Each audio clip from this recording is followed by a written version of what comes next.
Mensahe po sa lahat. Ngayong maulan ang panahon.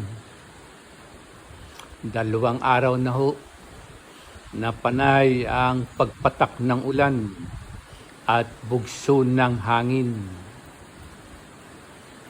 Iyan po ang makikita ninyo dito sa Nayon, Barangay Alupay, Bayan ng Sampaloc, Lalawigan ng Quezon.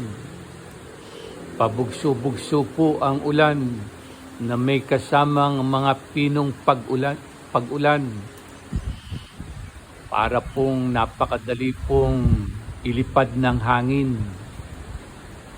At katunayan nga po dahil po sa mga bugso ng hangin, yan po ang aking alulod. Pasayaw-sayaw, apektado. At yan din pong mga puno, mga dahon, mga palapa ng niyog, pasayaw-sayaw din po. At doon po sa dako pa rin po doon. Yan. Panay rin po ang pagsayaw ng mga puno.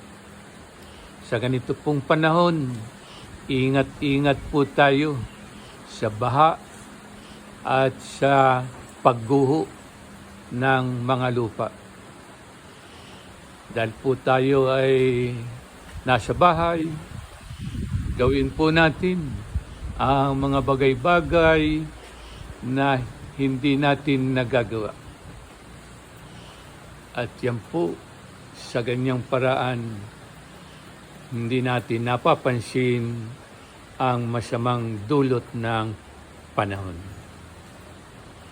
Salamat po sa araw na ito.